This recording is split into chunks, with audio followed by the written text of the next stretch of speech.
Hello friends, जागृति kitchens में आपका स्वागत है। तो आज हम बारिश के लिए स्पेशल एक आइटम लेके आए हैं। तो आपको भी सीखना है तो इस वीडियो को एंड तक देखें। तो ये बनाना शुरू कर। तो सबसे पहले हमें आलू को बॉईल करना है। तो मैंने 5 मीडियम साइज के आलू लिए हैं। तो आइए इसको हम इसमें डाल देते हैं और 1.5 ग्लास जितना हमें पानी इसमें ऐड करना है। आप जितने आलू ले रहे हैं इसके हिसाब से पानी ऐड कर सकते हैं।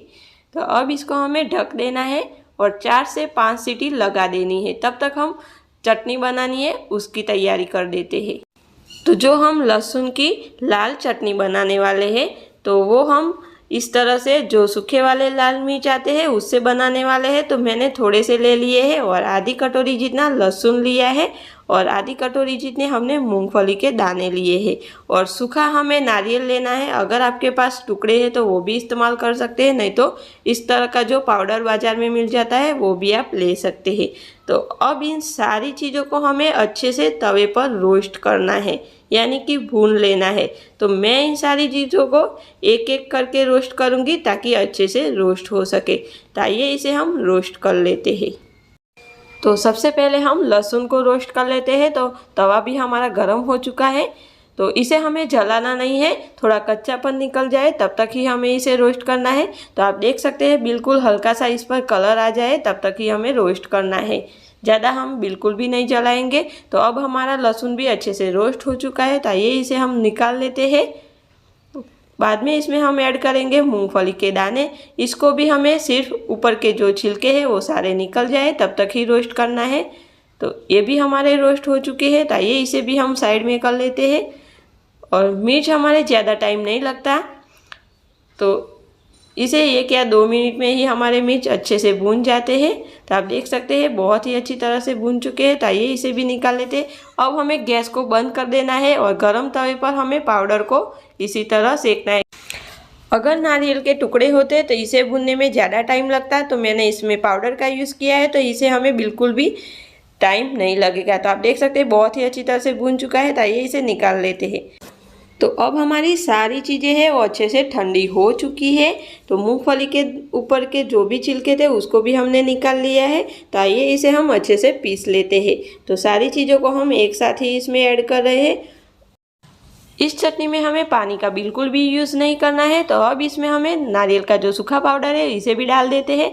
तो मैंने 1 से 2 चम्मच जितना लाल मिर्च ऐड किया है। आप चाहे तो कश्मीरी मिर्च भी ऐड कर सकते हैं। टेस्ट अनुसार नमक 1 चम्मच जितना। तो आइए इसे हम ढक देते हैं और अच्छे से पीस लेते हैं। इसे हमें दरदरा ही रखना है, ज़्यादा बारीक नहीं करना है। तो अब हमारी चटनी अच्छे से पीस चुकी है। तो आइए इसे हम खोलकर चेक करते हैं। तो आप देख सकते हैं बिल्कुल हमें ऐसे ही पीसना है। इसे हमें मिक्सी को बंद चालू करके पीसना है। अब हमारी ये चटनी तैयार हो चुकी है। तो आइए इसे साइड में कर लेते हैं, बाकी की प्रोसेस शुरू करते हैं। तो अब हमारी कुकर की 4 से 5 सीटी हो चुकी है और कुकर भी हमारा ठंडा हो चुका है, आप देख सकते हैं। तो आइए इसे हम खोलकर चेक करते हैं कि हमारे आलू पके हैं या नहीं। तो आप देख सकते हैं बिल्कुल हमारे आलू बहुत ही अच्छी तरह से पक चुके हैं। तो इसकी ऊपर की जो भी छाल है इसको निकाल लेना है और इसको हमें मैश कर देना है। तो आइए हम सारे आलू को अच्छे से छील लेते हैं और मैश कर लेते हैं। तो अब हमने सारे आलू को अच्छे से मैश कर लिया है। तो अब इसका हमें तड़का लगाना है। तो आइए हम तड़का लगाना शुरू करते हैं। तो इसके लिए मैंने एक कढ़ाई रख ली है। अब इसमें हमें तेल ऐड करना है। तेल आप जितने आलू लेते हैं इसके हिसाब से ऐड करना है। तो अब इसको गर्म होने देना है। तो अब हमारा तेल गर्म हो चुका है। तो अब इसमें हमें ऐड करनी है राई। अब इसे हमें फूटने देना है। अब हमारी राई अच्छे से फूट चुकी है। तो अब इसमें हमें ऐड करने हैं मीठे नीम के पत्ते, थोड़ी सी हल्दी, आधी चम्मच जितनी हींग और 1 से 2 चम्मच जितनी हरी मिर्च की पेस्ट ऐड की है मैंने। आपको जितना तीखा पसंद है इसके हिसाब से ऐड करें। 1 चम्मच जितनी अदरक पेस्ट, आधी चम्मच जितनी लहसुन की पेस्ट। अब इन सारी चीज़ों को हमें अच्छे से मिक्स कर लेना है। तो अब हमारी सारी चीज़ें अच्छे से मिक्स हो चुकी हैं। तो अब इसे हमें 1 मिनट ही ऐसे चलाना है। बाद में इसमें हमें ऐड करना है आलू का जो मिश्रण है, इसे हम डाल देते हैं।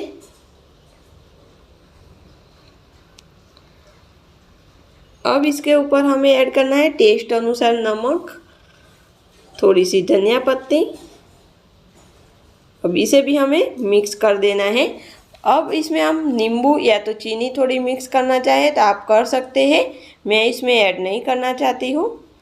तो लास्ट में हम इसमें ऐड करेंगे थोड़ा सा धनिया पाउडर। धनिया पाउडर की जगह अगर आपके पास गरम मसाला है तो वो भी आप ऐड कर सकते हैं।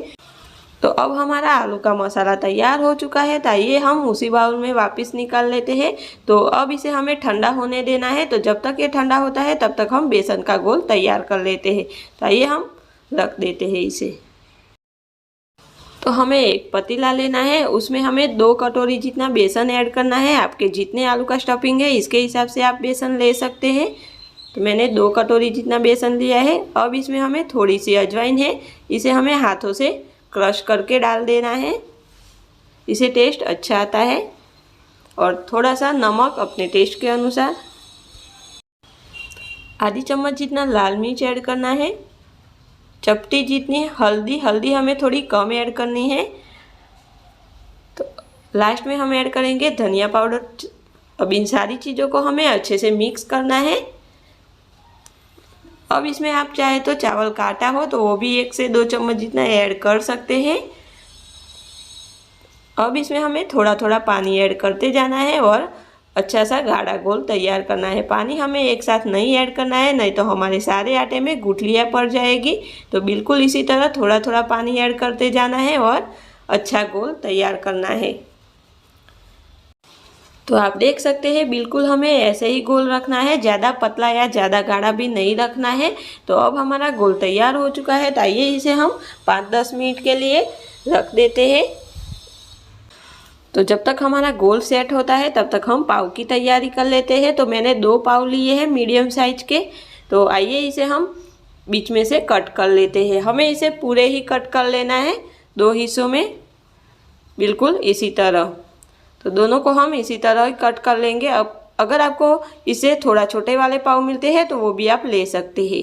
तो अब दोनों के ऊपर हमें थोड़ी थोड़ी ग्रीन चटनी लगानी है। अगर आपको ग्रीन चटनी नहीं आती है बनानी तो मैं इस वीडियो के नीचे लिंक दे दूँगी, आप जाके बना सकते हैं देखकर। अब इसके ऊपर हम शेजवान चटनी ऐड कर रहे हैं, ऑप्शनल है, आप चाहे तो केचप भी ऐड कर सकते हैं। अब हमें आलू का थोड़ा स्टफिंग लेना है और इसकी टिक्की बना देनी है सिंपल इस तरह की। तो आइए इसे हम बीच में इस तरह से रख देते हैं दोनों में। अब इसके ऊपर हमें जो सूखी लाल चटनी बनाई है उसे रखना है। आपको जितना रखना है इसके हिसाब से आप रख सकते हैं। मैं 1 चम्मच जितनी दोनों में रख रही हूँ।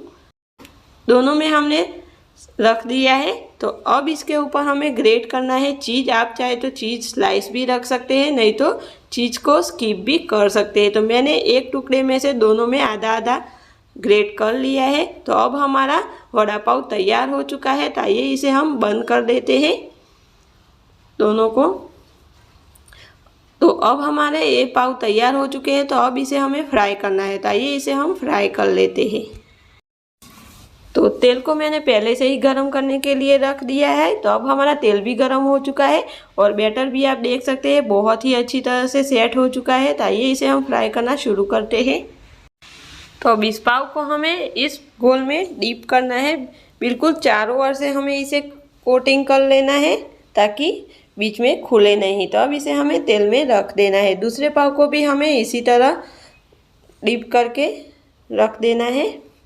अब इन दोनों पाव को हमें चारों ओर से अच्छे से फ्राई कर लेना है।